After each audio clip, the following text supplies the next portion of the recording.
Bonjour et bienvenue à cette introduction à la gestion des données de recherche, ou la GDR. Je m'appelle Pierre-Emmanuel Roy et je suis bibliothécaire en soutien à la recherche à l'Université du Québec à Rimouski. Dans ce deuxième de 5 modules, on va voir comment planifier la gestion des données en début de projet. Et c'est une bonne pratique en particulier que je veux mettre en avant dans ce module. Créer un plan de gestion de données en début de projet. C'est une pratique de plus en plus répandue dans le milieu scientifique et exigée dans de plus en plus de concours. Qu'est-ce que c'est un plan de gestion de données ou un PGD? Un PGD, c'est un document qui décrit comment vous allez gérer les données associées à votre projet de recherche. Donc, les outils et les pratiques que vous allez utiliser, les enjeux éthiques, juridiques, techniques auxquels vous allez faire face, etc. Un PGD, c'est généralement assez bref. Il existe de longs PGD, mais plusieurs concours de subvention mettent la limite à 2 ou 3 pages. Le PGD est un document structuré qui comporte généralement de 5 à 7 sections. Et finalement, le PGD est évolutif. On le met à jour aux besoins en cours de projet. Parce que le PGD, ce n'est pas seulement un outil de planification, ça sert aussi de document de référence en cours de projet. L'intérêt d'un PGD, c'est que ça nous aide à nous poser des questions essentielles en début de projet. Des questions auxquelles on va être confronté à un moment ou à un autre, forcément, mais qu'on fait bien de se poser le plus tôt possible dans le processus de recherche. Le PGD nous aide aussi à adopter des pratiques uniformes, cohérentes et réfléchies, et ça nous aide à prévoir les difficultés pour mieux y faire face, sans avoir à improviser à la dernière minute. Si vous avez besoin de soutien dans l'élaboration de votre PGD, la bibliothèque peut vous aider. Pour créer un PGD, vous avez plusieurs ressources à votre disposition, des ressources que vous trouverez dans le guide de GDR de la bibliothèque. Vous avez notamment accès à l'assistant PGD, qui est un outil gratuit, librement accessible en ligne. L'assistant PGD, en gros, c'est comme un formulaire qui vous pose une série de questions et qui crée un PGD à partir de vos réponses. On peut y choisir différents modèles de PGD qui correspondent à différentes disciplines ou différents types de recherche. Et l'assistant PGD permet le travail collaboratif. Après avoir créé un PGD, vous pouvez donc inviter vos collaborateurs et collaboratrices à venir le modifier avec vous, peu importe leur institution. Voici de quoi ça a l'air. Sous l'onglet « Rédiger un plan », on retrouve les sections du PGD, des sections qui reflètent le cycle de vie des données. Et vous voyez que dans chaque section, l'assistant PGD nous pose des questions essentielles, des questions qu'on fait bien de se poser le plus tôt possible dans le processus de recherche. Et il nous aide aussi à répondre aux questions en définissant certains termes, en recommandant des bonnes pratiques. C'est un excellent outil de planification. Passons maintenant à un survol rapide des sections d'un PGD. Comme je l'ai dit, ces sections suivent grosso modo le cycle de vie des données.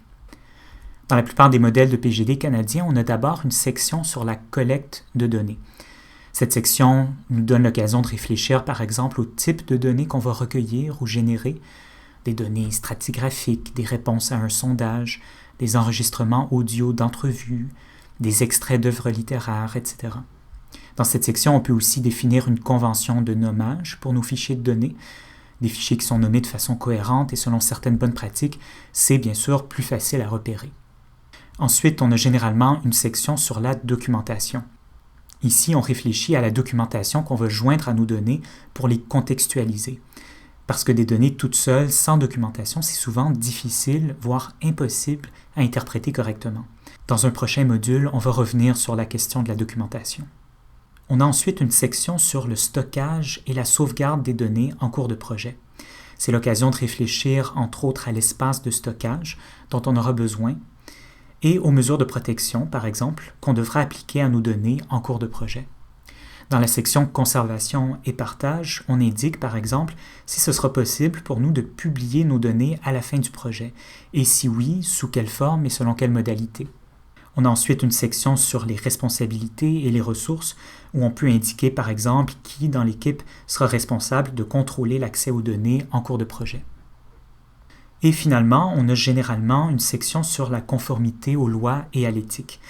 Une section donc où on réfléchit notamment au degré de sensibilité des données et plus largement aux enjeux juridiques et éthiques spécifiques à notre projet de recherche.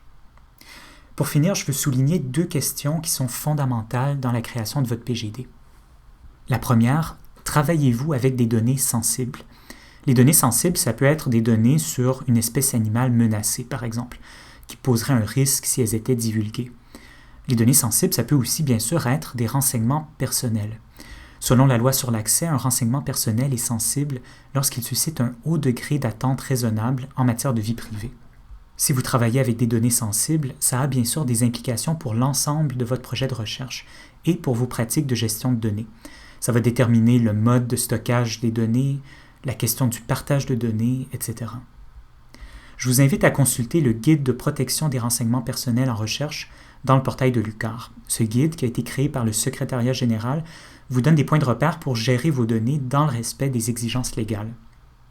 Vous trouverez un lien vers ce guide dans le guide de GDR de la bibliothèque qui contient lui aussi de l'information sur la gestion des données sensibles.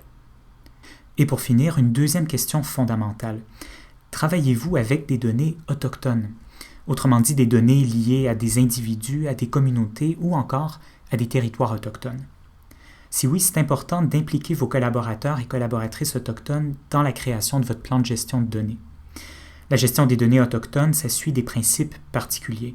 Au Canada, les principes PCAP des Premières Nations et les principes CARE sont largement reconnus. Et ces principes soulignent le fait que les communautés autochtones ont la souveraineté de leurs données.